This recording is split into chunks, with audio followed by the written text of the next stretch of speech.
Hello everybody, I am doing another fun new set. I love doing new sets, who doesn't?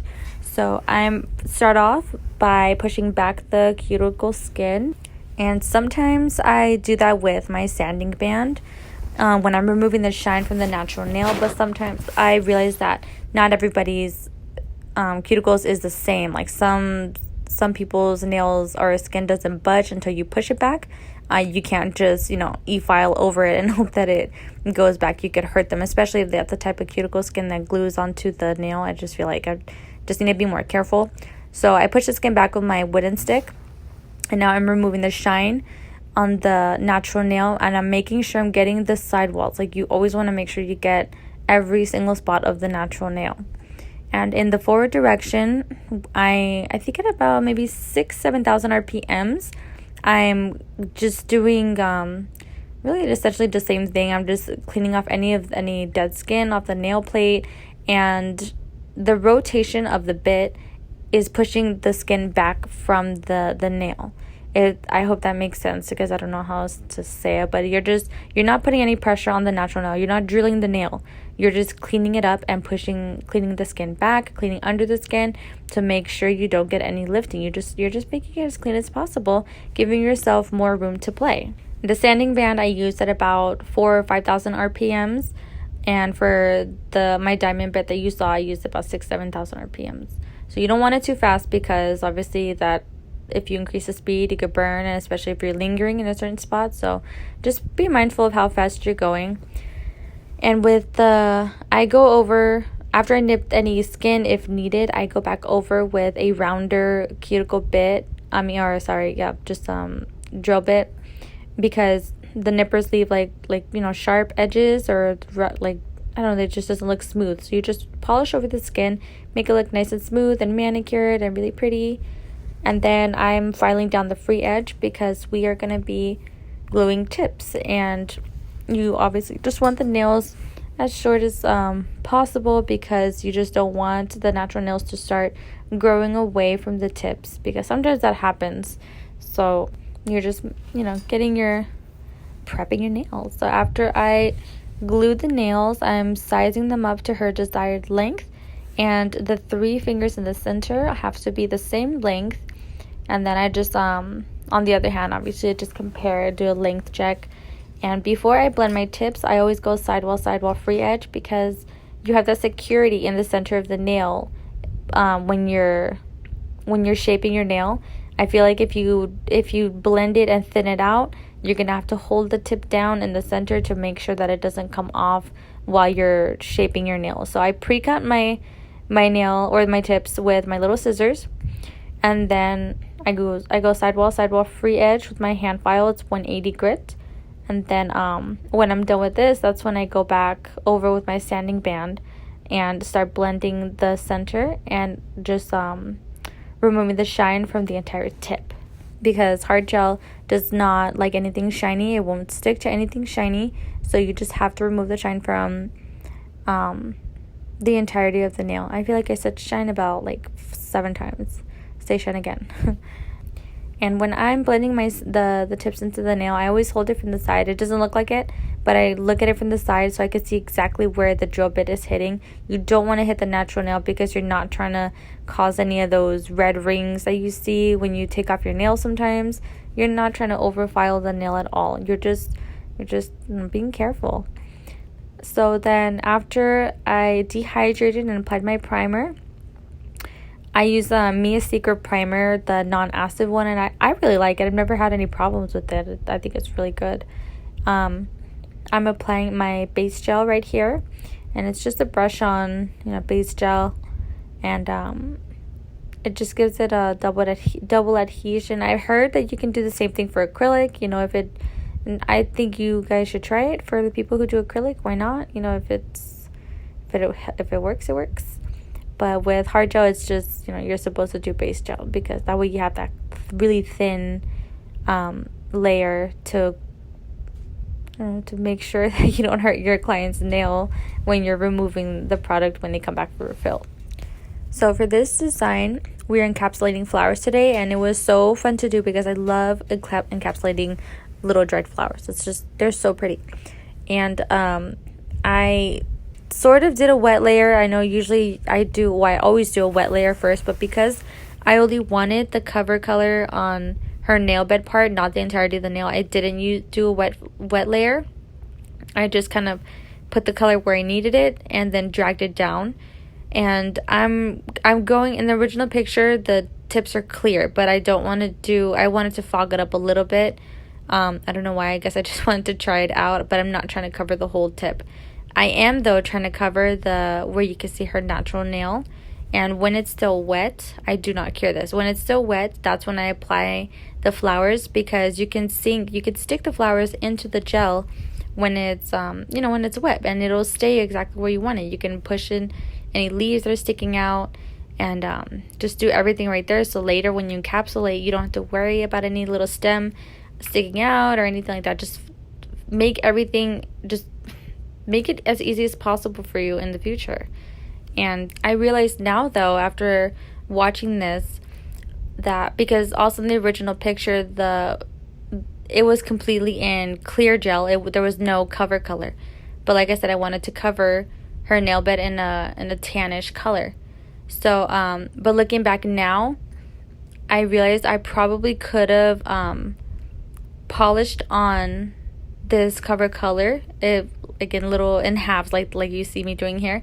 Polish it on 2 times, curing each time, so that the color is like there, but also I probably could have I don't know, maybe filed or buffed off the bottoms if I really wanted to go for a transparent tip look. I don't know, I'm just analyzing, trying to think of another way to approach this if I wanted to do completely transparent tips. You're your own worst critic. I don't know, I'm just probably overthinking it, but yeah. So I'm just doing the same thing. And don't you just love these colors? I think they're so pretty.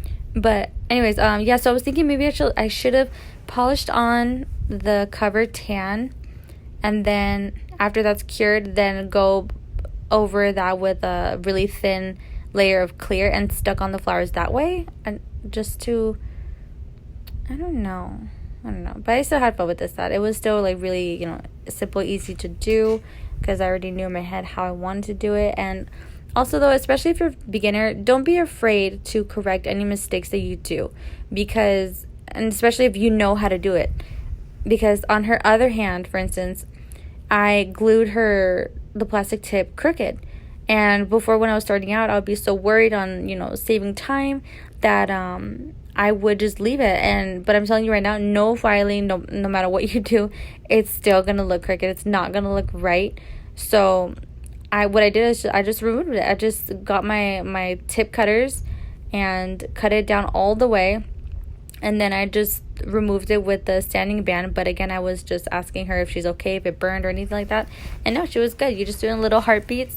And then I just re-glued a new one. It's no big deal. It's a super easy, quick fix if you know how to do it, and just do it. Make filing easier for you, like when it's all finished. So after curing each nail, I cure the nails in between. So I'm working on one nail at a time, cure, and then on her other hand, work on one nail, cure, and I switch hands. So, and then because the flowers are into that first layer of hard gel, they're all like laying really flat, so I can do the wet layer now. And I can the wet layer, it just makes it easier to build the nail, because with gel it'll follow exactly where it's already wet, where there's already gel. So that's why I love the slip layer. And so I polish it on those slip layer, don't cure it, get a bigger bead. And since I'm encapsulating the flowers mainly, I don't want to start it off at the cuticle. I want to put it all right there and then just work it up and work it down. And if I need to add some later, I'll add it after I cure. And also, before you put the nails in the lamp, I always make sure I look at the sidewalls to see if there's any on the skin, wipe it off. And just like you see with acrylic, people doing acrylic, you wipe off any excess gel or product off the sides of the nail, so you just save time on filing, so you're not having to struggle regaining your shape. You just keep the sidewalls clean and keep all the product on the actual nail, not on the sides. The sidewalls will be just fine, I promise. So now to build, my apex wasn't how I wanted it, so I'm just taking a little bit of gel, putting it right on the center over the flowers so that when I go over filing, I don't want to file into the flowers. And you don't want to bulk up the tips, so I'm just smoothing it out on all the edges. I put a little bit, I put it in the center and I smooth it down to the edges and around the sides, so when I file, there's no visible ridges or visible lines, if that makes sense. And for that time, I wasn't curing in between. I was just putting it all at once because it wasn't going to run anywhere. And then I wipe off the sticky layer, and now I'm just going sidewall, free edge, because like I said, you wipe your sidewalls and you'll be fine. It saves a lot of less time on filing. And with that thumb, because thumbs, they lay sideways, sometimes the gel would run to the side before it actually starts to harden or cure in the lamp. And that's okay. It happens. But like I said, it's if you know how to fix it, then just fix it. And with this one, you just fix it with filing. So with my standing band, because it's already pretty softened now, I'm not after removing the shine from the natural nail and also blending the tip, it's losing its harsh grip now. So I'm not buffing the nail with this. I'm just smoothing it out. And I guess I could actually use a fine ceramic bit, because that's what I have. I have ceramic. I don't have a fine carbide bit, but I could do this step with that. I'm gonna try it out. I don't know why I use my standing band. Maybe because it's like a file, and I guess I'm finished filing really. So I'm like smoothing it out, but I'm not buffing it, if that makes sense. I'm just filing it, and then I'm looking at it from down the barrel sometimes to make sure it's not like lopsided, like it's not too thick on one side and too thin on the other side. You want to just keep looking at the nails from every angle, because every angle matters. I mean, your client's going to be looking at the nail from every angle, so you just want to make sure they have something pretty to look at as best as you can make it. And for this, I don't know why this is in real time, but I guess it's fine. So I'm just again regaining the shape. I'm doing sidewall, free edge. And when I'm filing, sometimes I kind of like scoot my chair back and look at the nails from a distance, so I can see how it looks, see the shape, if any of them look crooked, if one is more narrow than the other because it's coffin.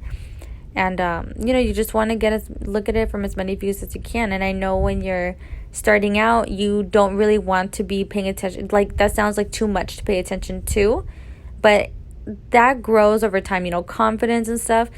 Try practicing that with like family, like let's say like your mom or your sister or your cousin or something. Try to pay more attention to detail when you're doing their nails, so that you can see or get a feel for what it would feel like, if that makes sense. Like, so you could just start making it a habit, because it doesn't matter how long you take, really. I mean, as long as you're not taking like forever. But my clients appreciate that I pay attention to every detail as best as I can. And that's really what's going to keep your clients, is like how honest you are with them, making sure you're doing your actual best, you're paying attention to the nails. You're not just like, doing whatever and leaving it however you want because you don't care. So that's why I love my clients, because they appreciate that I pay attention. And I know I'm not the only nail tech to do that, but I'm just saying clientele really, really appreciate that. If they see that you're trying that hard, they'll be loyal. So and I love this buffer bit. It removes the scratches from the standing band, and with my finger you can't see, but I'm removing the dust after every now and then, so I can see where else I need to remove scratches. But I love this bit so much. And so I just wipe that dust off, and I'm doing a length check here, and this middle finger is little too wide, so wider than the other one. So I fixed that. That pinky nail is much longer, and this is what they look like before top coat and after rinsing her hands. So now we are putting her glossy top coat, and before I put her hand in the lamp, especially after turning it to polish the thumb, I always turn her hand back over so I can clean up if the top coat ran to her skin or anything like that. Clean it up and then pop her hand in the lamp to cook. I am applying cuticle oil, and with a little bit of acetone, I'm removing the oil from the nails so you can see it's beauty, and this is the end result. I loved doing this set. I love encapsulating flowers. So thank you guys so much for watching, and goodbye.